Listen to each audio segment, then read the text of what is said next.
सत्संग सभा के सभी सदस्यों को जय सीताराम। कल आपने श्री डोगरे जी महाराज द्वारा लिखित राम कथा का प्रथम अध्याय सुना। आज मैं आपको द्वितीय अध्याय सुनाने जा रहा हूँ। आप घर बैठे राम कथा का आनंद लें।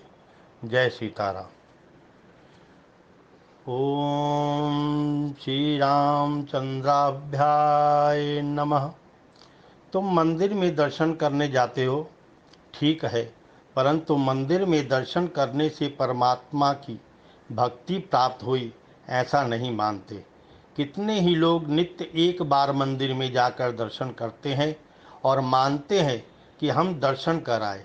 कितने ही लोग दर्शन करने 2-3 बार मंदिर में जाते हैं और पीछे उनको अभिमान होता है कि हम तो 3 बार दर्शन करने जाते हैं। भगवान कहते हैं, बेटा तू दिन में 3 बार दर्शन करने आता है, परंतु तुझको ज्ञान नहीं कि मैं 24 घंटे तेरे दर्शन करता हूँ। ईश्वर प्रत्येक जीव को 24 घंटे निहारता है। ऐसा एक भी क्षण नहीं कि जब भगवान इस जीव को न देखता हो। परमात्मा हमको देखे, इसमें कोई विशेष लाभ नहीं। तुम परमात्मा को देखो, परमात्मा का दर्शन करो तो जीवन सफल होगा। मंदिर में भगवान के दर्शन किए, ये वे साधारण दर्शन थे। साधारण दर्शन से शांति भी साधारण मिलती है। मंदिर में दर्शन करने से आनंद तो होता ही है, परंतु यह आनंद कायम नहीं रहता। तुम मंदिर से बाहर आते हो तो क्या आनंद टिकता है? मंदिर में से बाहर तो क्या, मंदिर के भीतर ही यदि बहुत बड़ी भीड़ हो और कदाचित उस भीड़ में धक्का लग जाए तो मंदिर में ही भगवान का दर्शन करते करते ही मनुष्य शांति गंवा देता है। दर्शन करता करता अकड़ जाता है। कोई कोई तो ऐसा होता है कि दर्शन करते करते उसको क्रोध हो जाता है कि इसने मुझे धक्का मारा।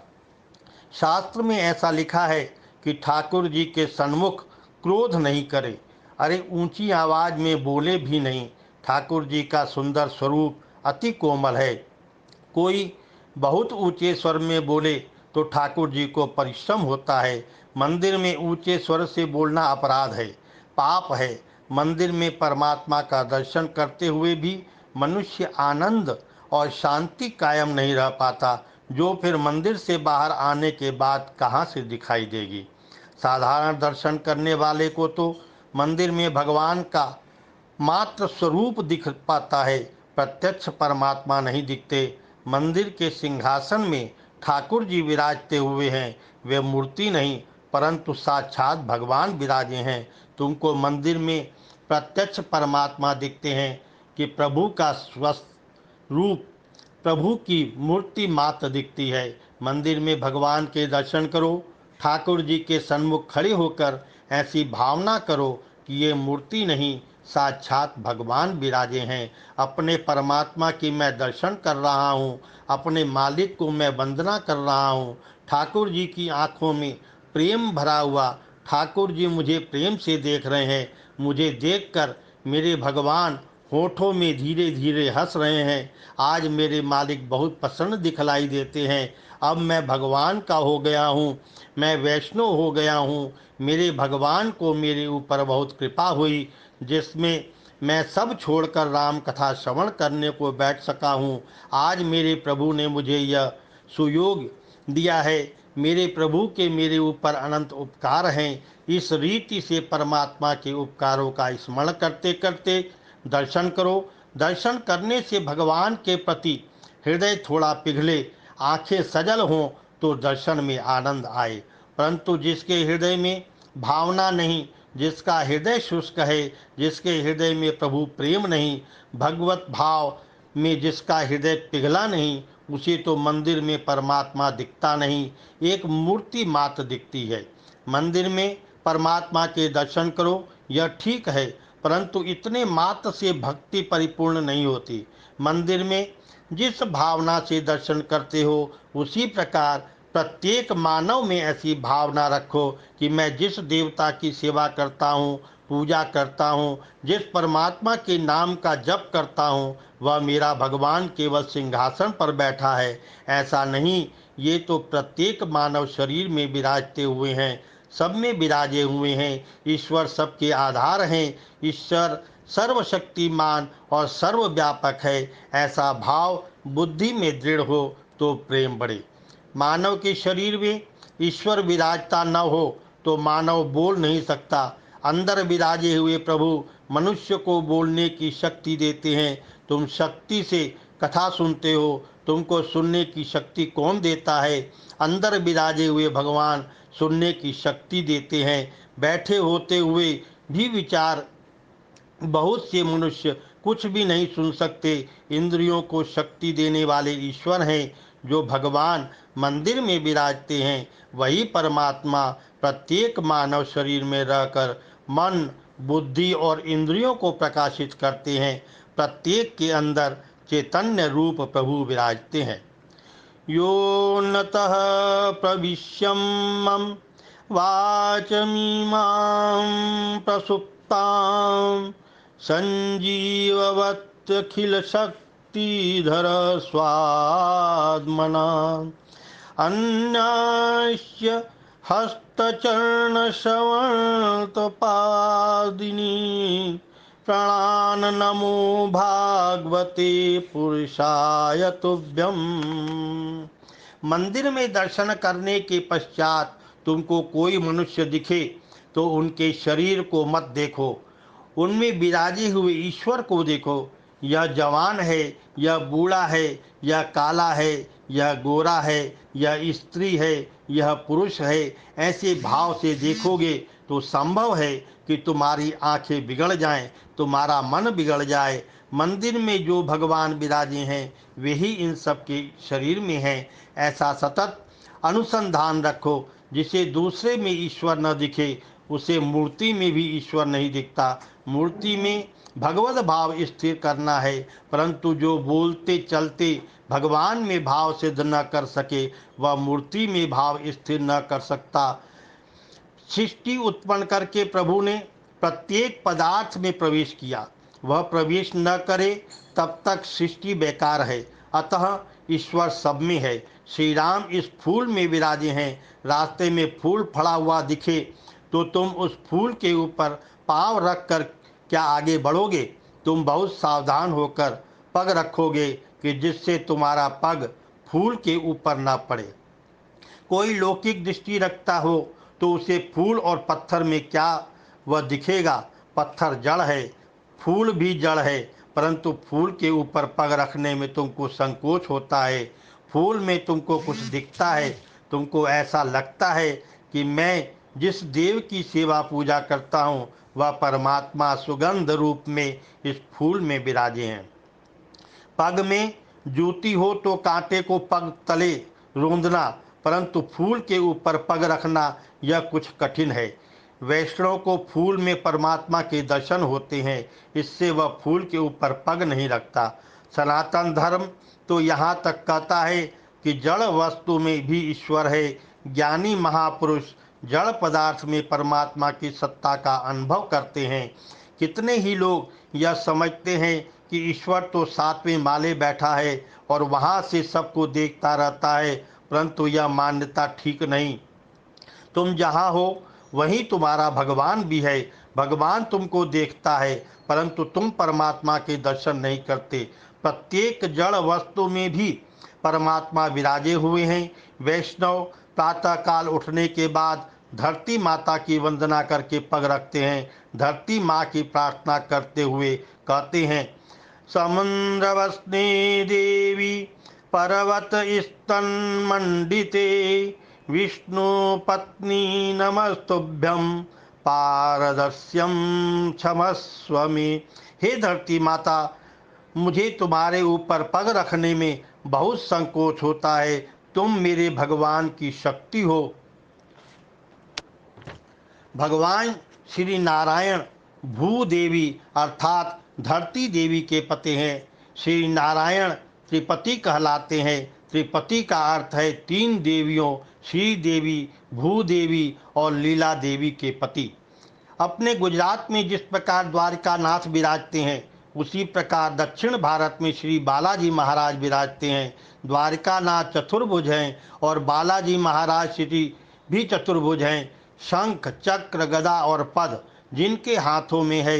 गुजरात सौराष्ट्र के श्री मालिक देव श्री द्वारकानाथ हैं। दक्षिण भारत के मालिक देव श्री वेंकटेश श्री बालाजी महाराज हैं। दक्षिण के लोग वर्ष में एक आध बार अवश्य श्री बालाजी महाराज के दर्शन करने जाते हैं।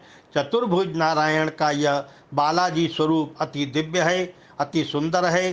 दर्शन से मन अघाता नहीं, ऐसा अलौकिक स्वरूप है। बालाजी महाराज का नाम है त्रिपति बालाजी महाराज।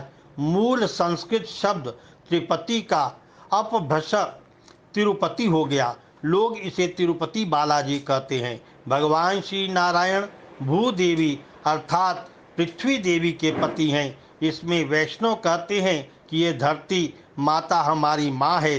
धरती पर पग रखने से पहले वैष्णव धरती की वंदना करते हैं।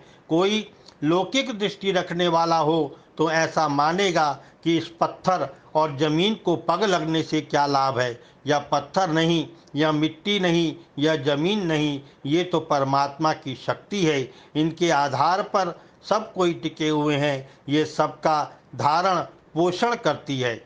चेतन परमात्मा सर्वव्यापक है, सब में विराजे हुए हैं। पानी में भी परमात्मा है। पानी में जो मिठास है वही ठाकुर जी का स्वरूप है।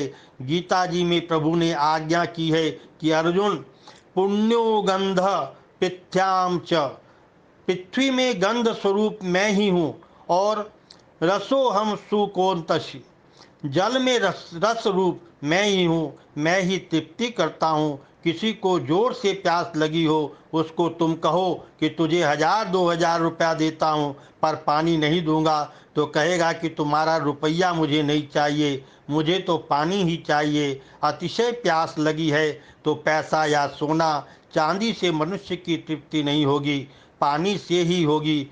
पानी में मिठास के रूप में, रस रूप में परमात्मा ही विराजे हैं।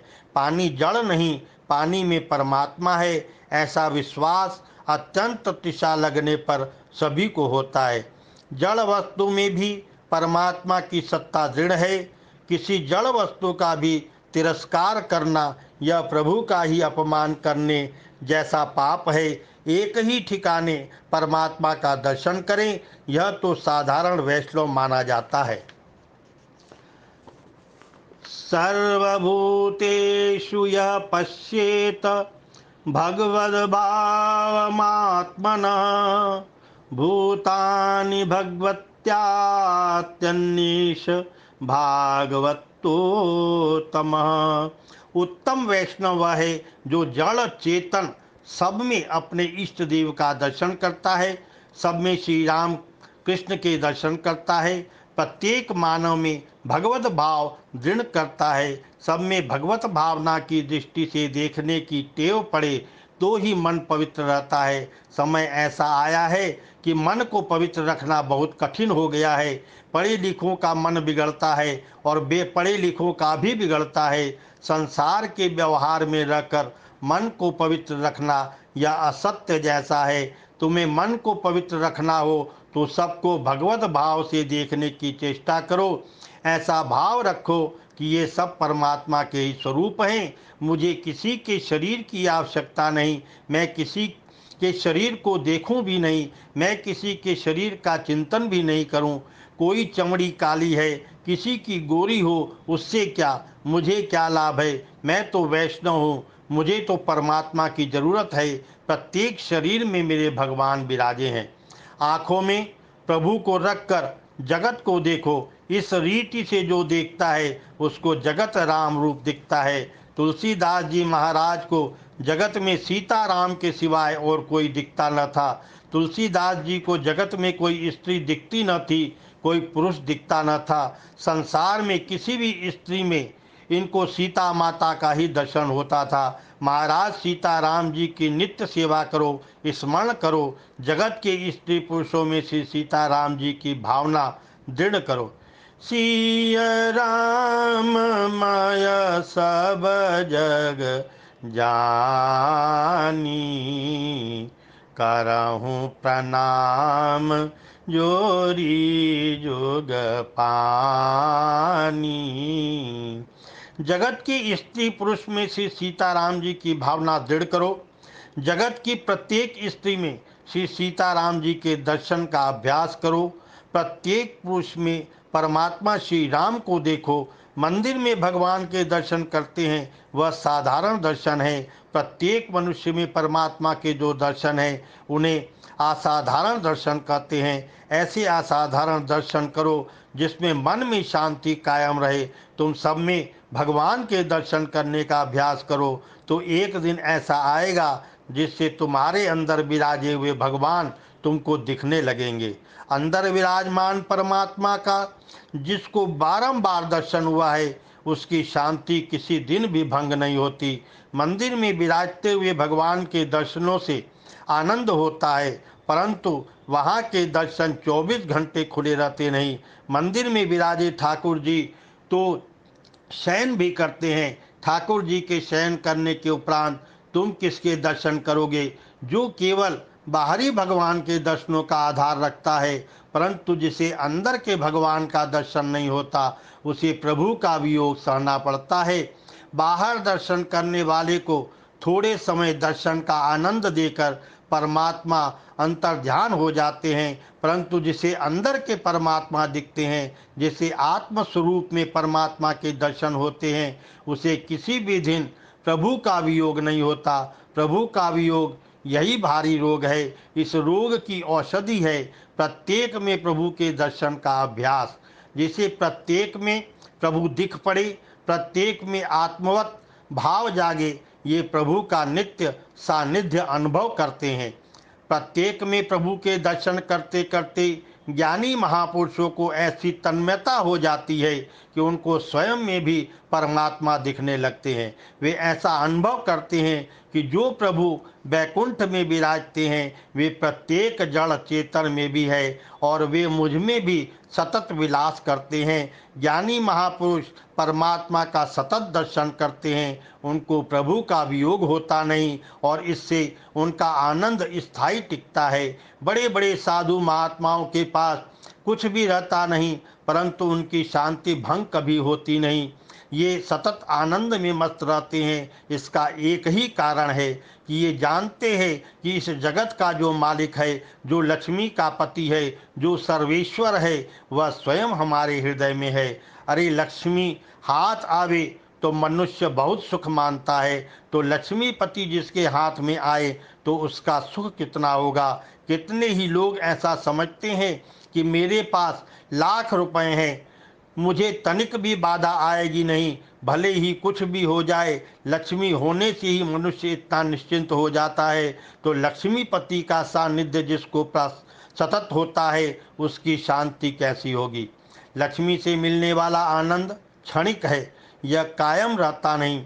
जो आत्मस्वरूप में लक्ष्मीपति को देखते हैं, परमात्मा की झांकी करते हैं, उनका आनंद कायम रहता है। बाहर दर्शन करते करते तन्मयता से लीन होकर जो अंतर दर्शन करते हैं वे आत्म स्वरूप में परमात्मा का दर्शन करते हैं। वे ही संसार में तरते हैं। लोटे में पानी हो तो तुम उसे बाहर कर सकते हो, परंतु लोटे के अंदर जो शून्य आकाश है उसे कौन बाहर कर सकता है। आकाश सर्वत्र व्याप्त है। ज्ञानी पुरुष उसका सतत अनुभव करते हैं। आत्म स्वरूप में परमात्मा का दर्शन, इसी को अपरोक्ष दर्शन कहते हैं। गोपीजन श्री कृष्ण के अपरोक्ष दर्शन में इतनी तन्मन्य हो जाती हैं कि श्री कृष्ण वियोग में व्याकुल हुई सखी से कहने लगती है, अरे सखी तो कृष्ण को ढूंढने कहाँ दौड़ती है, मैं ही श्री कृष्ण हूँ। गोपियों को श्री कृष्ण का सतत संयोग है और उसमें गोपियाँ आनंद रूप हैं। अपरोक्ष दर्शन से बहुत शांति मिलती है, बहुत आनंद मिलता है, जीव कृतार्थ बनता है। मंदिर में दर्शन करो और पीछे प्रत्येक मनुष्य में प्रभु के दर्शन करो। जितने मनुष्य दिखते हैं वे सब ही भगवान के अंश हैं। प्रत्येक जड़ चेतन वस्तु में प्रभु विराजते हुए हैं। ऐसा भाव रखकर विवेक से व्यवहार करो तो एक दिन तुमको अपने अंदर परमात्मा का दर्शन होगा। गुजरात में अपने की कोई मिले तो प्रत्यक्ष में जय श्री कृष्ण कहा जाता है। काशी अयोध्या की तरफ ऐसी पद्धति है कि कोई भी मिले तो राम राम कहते हैं। ये एक बार राम बोलते नहीं, 3 बार राम बोलते नहीं, परंतु 2 बार राम राम बोलते हैं। ये 2 बार राम क्यों बोलते हैं? एक बार नहीं, 3 बार नहीं, सिर्फ 2 बार। इससे क्या तात्पर्य है? इसका एक कारण है, इसके पीछे ऐसी भावना है कि मुझको जो दिख पड़ता है वह मेरा राम है, और मेरे अंदर भी तेरा ही राम विराजा हुआ है। उन राम जी के प्रकाश से मैं जगत को देख पाता हूँ। राम जी मुझे प्रकाश देते हैं। जो दिख पड़ता है वह राम है, तथा जो देखता है वह भी तथ्य दृष्टि में राम जी का ही स्वरूप है। तुम मेरे अंदर राम जी का दर्शन करो और मैं तुम्हारे अंदर राम जी का दर्शन करूं। ऐसी भावना परस्पर रखो और बहुत शांति प्राप्त होगी। तुम बहुत से भगवान का दर्शन करो तो बहुत लोग तुम में भगवान का दर्शन करेंगे। वैष्णव तो वह है जिसके दर्शन से भगवान याद आए। वैष्णव तो वह है जिसको देखने से परमात्मा का स्मरण आए। तुम जिस मनुष्य के साथ व्यवहार करो उस मनुष्य में श्री राम जी का दर्शन करते हुए बोलो, श्री राम जी का दर्शन करके चलो। प्रत्येक मानव में श्री राम जी विराजे हुए हैं। इसे याद रखकर व्यवहार करो तो तुम्हारा प्रत्येक व्यवहार ही भक्ति हो जाएगा। यह व्यवहार व्यवहार नहीं रहेगा, भक्ति बन जाएगा। तुम्हारे घर में नौकर भूल करे तो नौकर को धमका दो, परंतु नौकर में राम जी विराजे हैं, इसको भूलो नहीं। कितने ही मनुष्य ऐसे होते हैं कि लड़का भूल करे कुछ नहीं, परंतु नौकर भूल करे तो चले नहीं। लड़का घर में मोटा नुकसान कर दे तो बाधा नहीं, अपने को जरा खोटा लगता नहीं, परंतु नौकर से थोड़ा सा भी नुकसान हो जाए तो आंख निकालते और धमकाते हैं।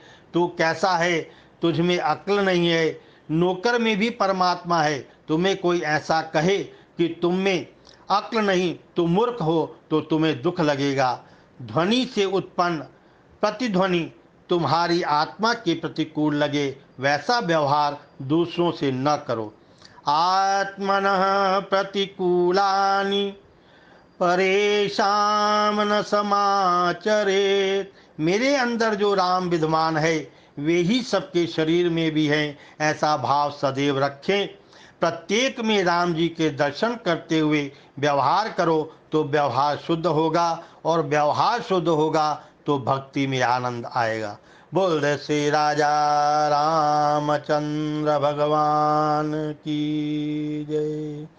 श्री राम जय राम, जय जय राम। श्री राम जय राम, जय जय राम। श्री राम जय राम, जय जय राम। श्री राम जय राम, जय जय राम। श्री राम जय राम, जय जय राम।